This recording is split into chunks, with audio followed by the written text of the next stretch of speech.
Привет, пацаны! Сегодня у нас обзор вот такой красавицы. Это винтовка в калибре 6,35. Ну, естественно, пневматика. Как-то встретил интересную фразу на ютубе. Трусы до сих пор пользуются 22 ЛР, а реальные пацаны уже перешли давно на пневматику. Но спорное утверждение, конечно. Я как пользуюсь и пневматикой, так и огнестрелом, не только в 22-м ЛР. Есть посерьезнее аппараты. Но сегодня разговор будет о пневматике 6,35 калибра. Покажу я вам поближе, что это такое. Это полноценная винтовка, не буллпап, скажем, булочки в простонародье. Я привык к нормальным винтовкам еще с армии. Еще некоторые их называют весло. Винтовка производится в Чехии. Фирма «Калибр» существовала в России в начале 2000-х годов. Производила винтовки. Ну и по договоренности с чехами перенесла свое производство на чешский оружейный завод. Стали производить винтовки для чешских биатлонистов. Немцы тренировались на своих винтовках, но Маркс, чехи как бы остались не у дел. Поэтому им нужно было срочно что-то делать. И вот была создана фирма с участием «Калибра». Винтовки стали выпускаться под названием «Крикет». Так, сейчас фокус наведу.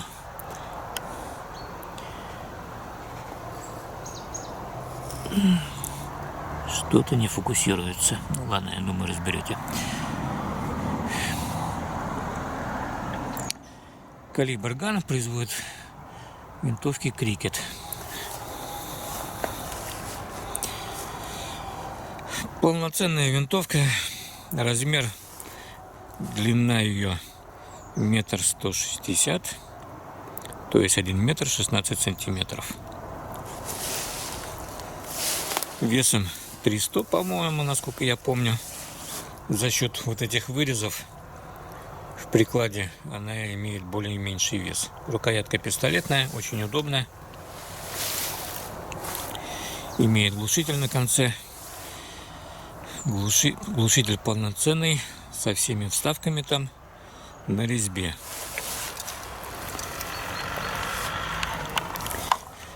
Некоторые его еще называют модератор. Сейчас попробуем открутить. Я его называю глушителем. Не люблю эти английские слова. Модератор — это в переводе с английского изменяющий что-то. Многие пользователи интернета сидят на форумах, и там есть модераторы. Они изменяют ваши сообщения, удаляют и так далее. Проще тогда называть саунд-модератор. Изменитель звука. Или модификатор звука. Проще назвать глушитель. Нормальным русским словом. Вот так он откручивается на резьбе. Можно открутить переднюю пробку.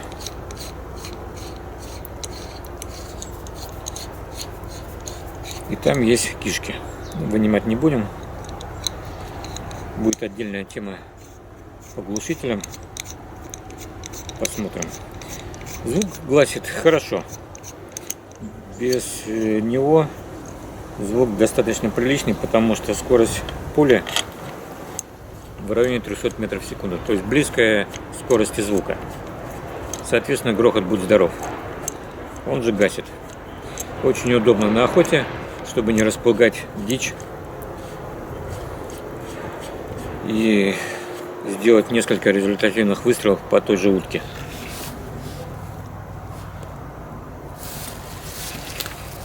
Ствол от Лотера Вальтера, немецкие, есть двух типов. Длина у них у всех одинаковая, там 605 миллиметров, по-моему. Отличается из материала и по толщине.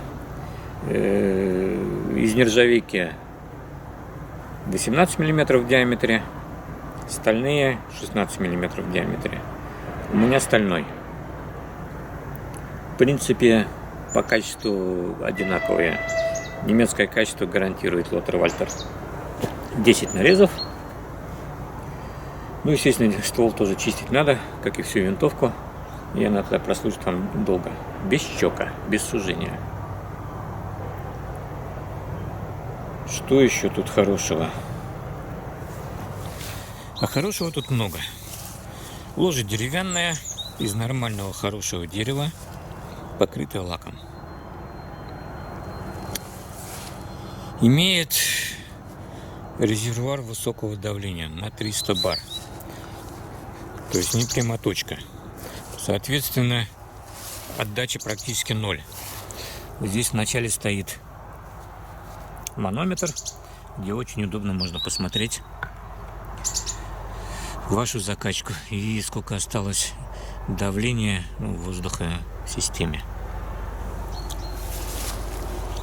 Закачивается насосом либо ручным, либо электрическим. Вот здесь вот оттягивается, вот она такая коротенькая передняя часть вперед в сторону окончания ствола, и там появляется отверстие для штуцера. Планка вивера, на что можно прикрепить ту же оптику, там фонари различные и так далее. Курок регулируется, спуск, мягкость хода. Желательно, конечно, без фанатизма. А то можно отрегулировать так, что при легком ударе или при падении винтовки, если она уже заряжена, произойдет выстрел. Так, немножко об устройстве. Вот здесь на коробке есть болт. Он регулирует усилие, силу выстрела, поджимает пружину. По хрону вы регулируете скорость, скорость прямо пропорциональная силе.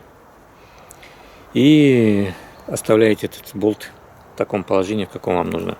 Соответственно, можно там фломастером, или просто даже нацарапать на коробке положение вот этого болта, чтобы запомнить. В следующий раз при откручивании поставить в то положение, которое нужно. Естественно, посчитав витки. Так, на курке. Вот там есть подшестигранник. Так, фокус поймать. Под шестигранник есть болтики. Вот там. Это регулируется спусковое усилие на курке. То есть можете отрегулировать так, что вам нужно будет просто прикоснуться, и все, и выстрел пошел. Чем это хорошо? Тем, что при нажатии у вас винтовка не гуляет. Если вам нужно нажать сильно, например, приложиться килограмм, 2 килограмма усилия на курок, чтобы достичь выстрела, то в это время винтовка отклоняется от вертикали. Естественно, вы теряете цель. Скажем, в пистолете Макарова 4 килограмма усилия на курок, и я свой Макарыч переделал, подтачивал делал спортивный спуск. То есть практически стоит только прикоснуться к курку, и все, и выстрел с Макарыча пошел.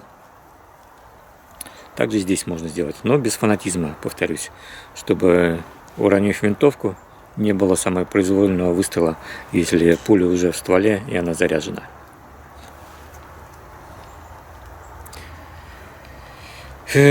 Так, вот это по регулировкам.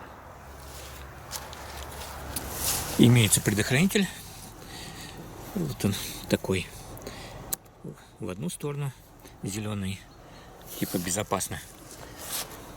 Курок не нажимается. Сейчас она не заряжена, но все равно не нажимается.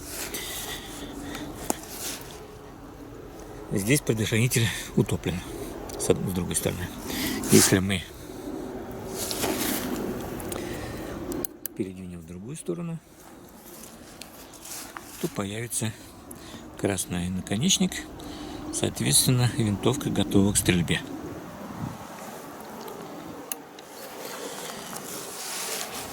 Заряжается пули барабанчиками. В комплекте идут 2 барабана, вот таких, на 12 пулек. Пульки можно использовать любого производителя 6,35 калибра. Я использую GSB.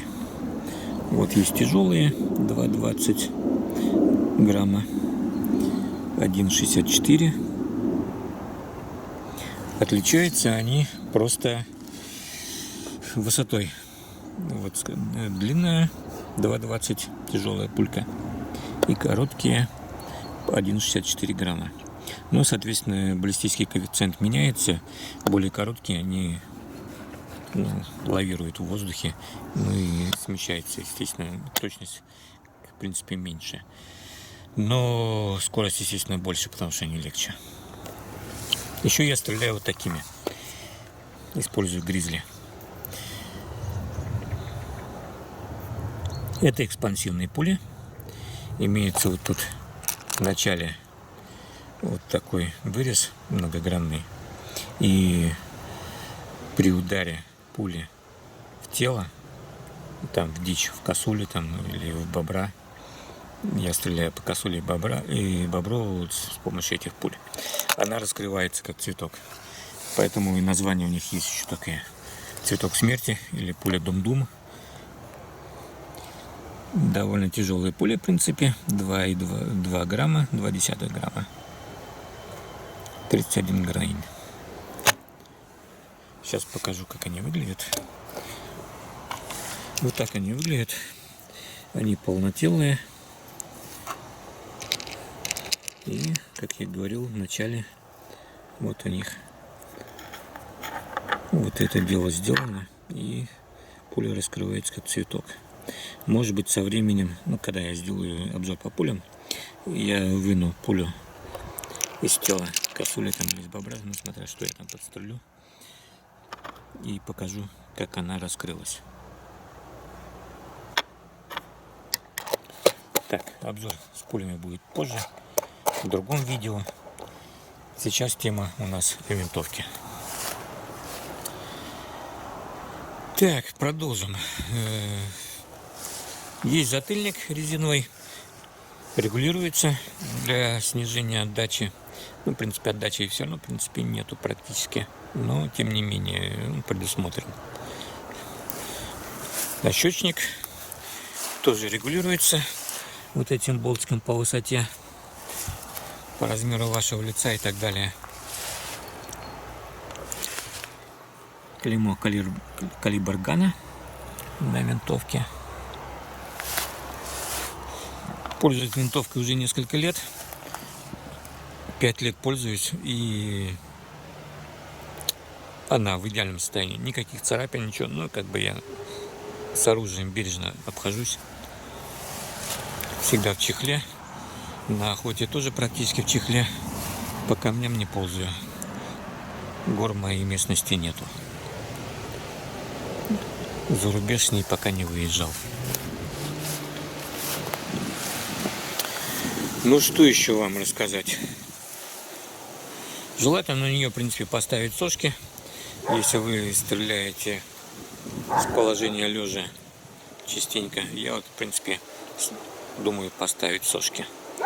И с помощью сошек можно стрелять стоя, будет более удобно. Почему?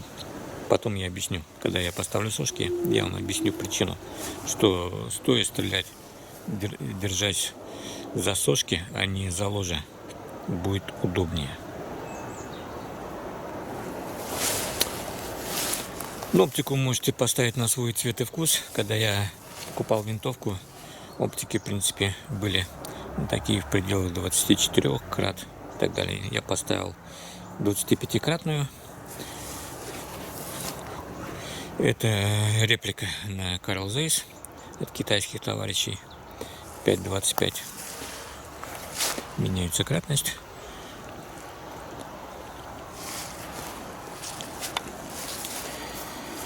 Два барабанчика с поправками. Боковой и вертикальный. Ну и отстройка от параллакса. Ну и, соответственно, подсветка идет. Тоже там красная и зеленая. Стрелять в темноте. Оптика первой фокальной плоскости. Всем советую брать первой фокальной плоскости. Почему? Потому что при смене блин, как же это из головы-то уже вылетело. Что язык заплетается. Хотя и не пил с утра. При смене кратности сетка меняется в соответствии с кратностью на мишени. То есть вы легко найдете точку прицеливания. Во второй фокальной плоскости крутите кратность, и сетка остается постоянной. Соответственно, вам, тяжело перестроиться, как это дело выглядит в реальности. А тут меняете кратность, сетка тоже, например, стоит на большой, уменьшаете кратность, сетка уменьшается, и мишень, естественно, тоже отдаляется. Все пропорционально происходит. Так. Ну вот, в принципе, небольшой рассказ о Калибр Гане. Винтовка Крикет карабин. Любителям классических винтовок, перешедших на пневматику или просто уже начавших в пневматике, советую винтовку в нормальном размере, а не булочку.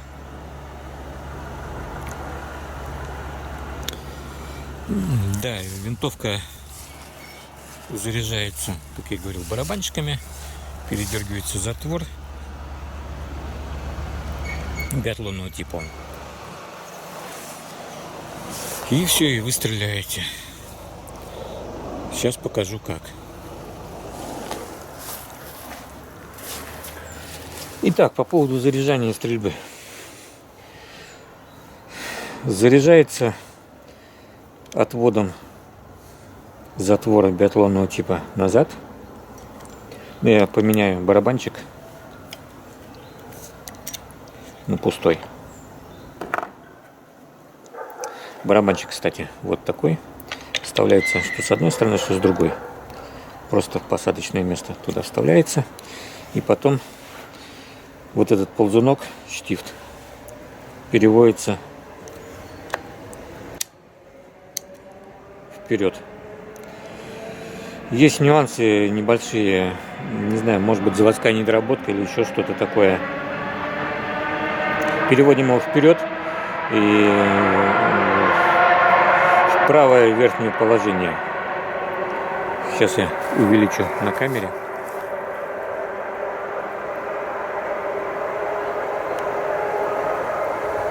Вот.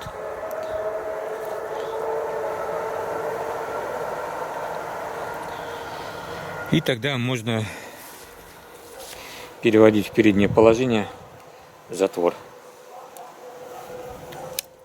Все. Пуля заслана. Ну, там пули сейчас нету. Пусто.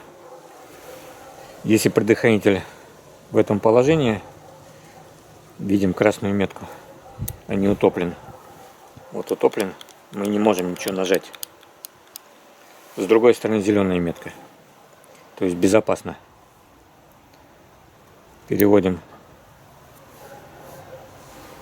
в позицию выстрел. Красную метку видим. Можем нажать на курок. Пошел выстрел. Спуск курка, как я говорил, уже регулируется. Но без фанатизма. Так, чтобы при ударе, при падении винтовки не произошел выстрел самопроизвольный при засланной пуле уже в стволе. Ну вот, передергиваем, барабанчик крутится. Можем нажать, выстрел. Передергиваем, барабанчик крутится. Все, новая пуля. Сейчас я поставлю барабанчик. Меняется вот то же самое. Вот этот ползунок назад. И там выходит штифт, который будет двигать ваш барабанчик, крутить. Заполним пулями барабан.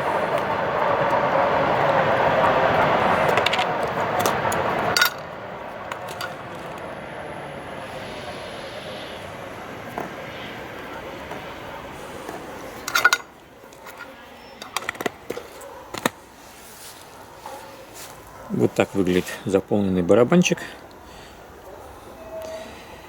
Юбка пули с этой стороны, со стороны шестеренки. Не стой. Но если вы перепутаете, то у вас просто барабанчик, пуля, вернее, полетит, задом наперед. Но если барабанчик ставите не так, то он просто крутиться не будет. Повторюсь, что вот этот штифт, он упирается вот в эти фаски и крутит ваш барабанчик во время передергивания затвора. То есть вставляем барабан, оттянув штифт, иначе он не даст. Вот.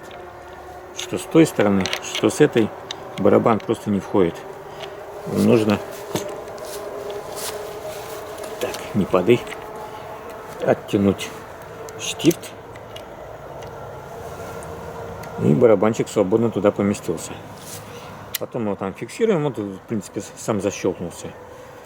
И переводим, как я говорил, в правое верхнее положение.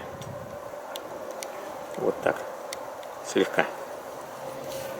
Ну и дальше затвор вперед. Все. Винтовка готова к выстрелу, если у вас предохранитель стоит в положении стрельба.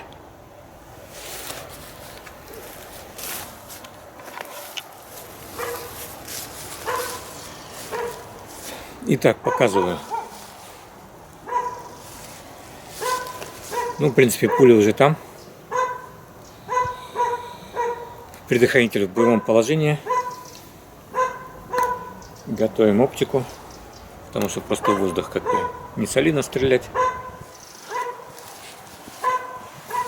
Вот там, если присмотреться, находится яблочко. В яблочко легко попасть с этой винтовки. Неважно, на каком она расстоянии. Ну, конечно, в пределах доступных дистанций. Прицеливаемся и нажимаем на курок. Как прицеливаться, как дышать, я думаю, вы знаете.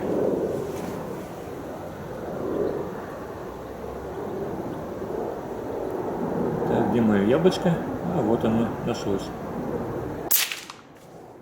Ну и все, и нет яблочка. Учитесь, студенты, как было в фильме «Операция». Учись, студент.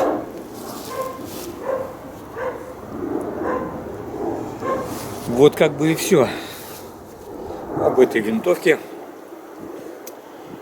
Крикет карабин 6,35 по калибре.